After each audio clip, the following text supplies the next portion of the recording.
and welcome to a special edition of Liberty Nation Swamponomics videocast. I'm Andrew Moran, Ellen's economics correspondent. Inflation soared in March, coming in at 8.5%, although the real figures are likely higher. Consumers anticipate an elevated inflation for the next year, while spending has started showing signs of slowing down. Small businesses faced with a crippling inflationary environment are still recuperating from the coronavirus pandemic and facing widespread retail theft. The recent National Federation of Independent Business Optimism Index has slumped. Suffice it to say, it is a challenging time for both consumers and businesses. So, what's going on, and how did the establishment get it wrong in the first place? To help us comb through the information mines and extract the nugget of truth, please welcome my special guest, Ms. Carol Roth, the author of The War on Small Business and American television personality. Welcome to the program, Carol. Thank you so much, and I wish I would have known that you were going to dress up so nicely for me. I'm just repping in my hockey gear here, and you look so businesslike. This is an old jacket, so it's not as nice as it looks on. Shh! Don't tell anyone. So before we dive into some of the economic data, including the recent inflation numbers, which you recently reported on The Blaze, let's talk briefly about small businesses. You recently penned a book called The War on Small Business. How have they been faring since the coronavirus pandemic and in this inflationary environment? Oh, Lord, how much time do you have? This really has been a war on small business. Small businesses were the first to be thrown under the bus in terms of many of them being shut down.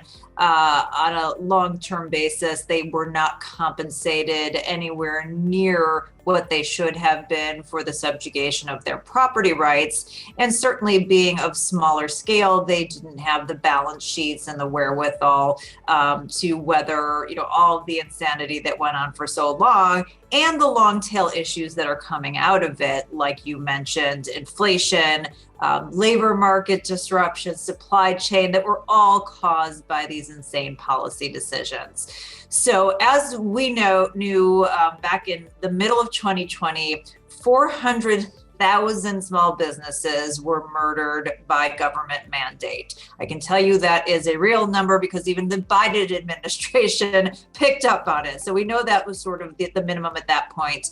It's been very difficult to project what the total number of businesses that have been permanently killed are. The groups that have been tracking it have really been tracking subsets. So I've been seeing crazy reports and numbers that aren't really accurate, but based on my projections, I think we're probably in the low seven figures, 1 million to 2 million, which is insane if you think about the fact that we only have 20,000-ish big businesses in the country. The crazy part is that because so many people got stimulus money and were paid to stay home, we got a lot of new brokers, crypto traders, Etsy sellers, and the like. So if you look at the total number of small businesses on a net basis, they actually increased during the pandemic. But it does not take away from the fact that we lost so many time-honored small businesses, many of which have employees.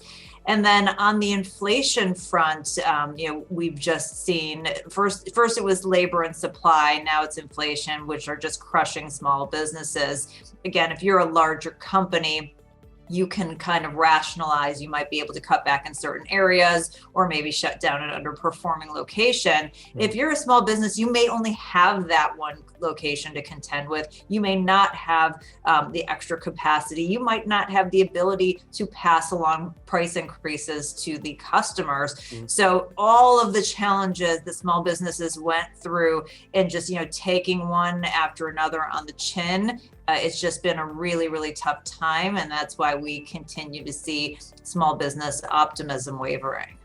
Well, if you ever publish a sequel to your book, The War on Small Business, I guess a great title would be Democide, which is defined as the death by government. So if you ever, here's a title for you in the future. Thank you. Do I have to pay a royalty on that if I use it? Or is that a gift? I need to know.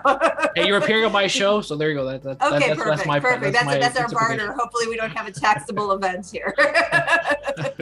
So you touched upon it briefly, but I've been speaking with many small business owners numbers recently and read several reports about some of how they feel that inflation feels a lot greater than what the government's reporting. I've read that government, especially, and it's even worse when you consider the retail theft occurring in many of the major metropolitan cities. So from what you've seen, how are the smaller companies responding to this inflationary environment? Is it just raising prices? Is it letting go staff? What are you seeing in the marketplace today?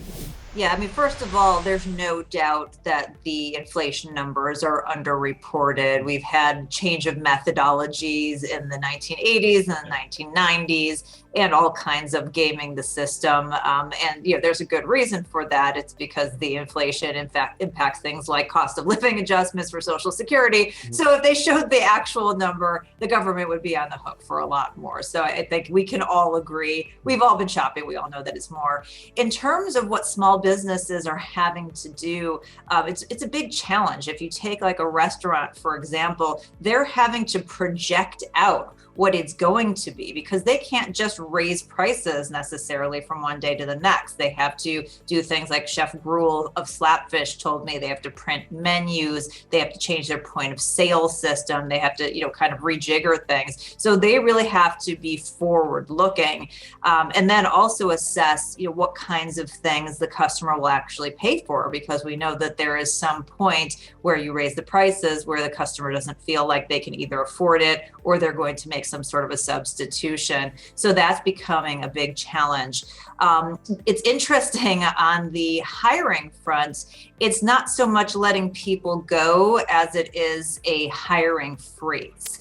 We have a very big dislocation in the labor market now, 1.8 jobs available for every one job seeker who's out there. So in terms of the small businesses, the ones who are having the challenges, it's not that they are letting personnel go because they couldn't find the personnel to begin with, but they may be, looking for some optimization. So it's those kinds of things. And certainly I've been putting out content about, locking in prices and buying in bulk and doing whatever you can to prepay today and lock in as much as you can for things that you're going to be using down the line that you believe will continue to increase in price. But it is a challenging time and just another huge burden that is part of the same impact of bad policy. You talk about prepay. I remember writing about a few months ago, a lot of energy companies that are prepaying, they're buying a year's worth of coal. They're locking in the contract before the prices even skyrocketed. So finally, on this subject of businesses, I think you tweeted about this too. The latest NFIB Business Optimism Index declined, while the recent IBD TIPP Economic Optimism edged up only a bit. Try saying it 10 times fast. So is there any reason, do you see any signs that companies should feel optimistic about the future, either in the short or long term? And should we get bottle of cyanide ready? Ooh, well, it's one of those things. I think the reality is pretty stark, and we have to be honest about that. Entrepreneurs by nature are optimistic, or they wouldn't be in business. So if you are a small business owner, you're going to find a way to try to find a way to get through this very difficult time. Trying to get as many customers locked in now for ones that may not be able to pay later. Do those things like pre-buying, and just think about your budget and your personal situation to try to weather the storm for as long as possible. That's what small businesses do. There's not a lot of really good news. I think that the one bright spot, which isn't so much on the business side, is labor, to the extent, as I said, we have this huge supply-demand imbalance, which isn't a great thing, but at least it means that if we go into recession, we're not going to be seeing people losing their jobs in the same way that you would have in a normal environment with a normal labor market.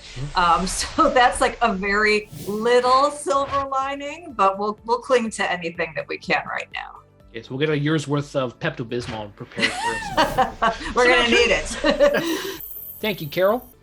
Liberty Nation reported in the first wave of the coronavirus pandemic that it would be a long and slow recovery for small businesses, with many shutting their doors and going extinct because of government edicts.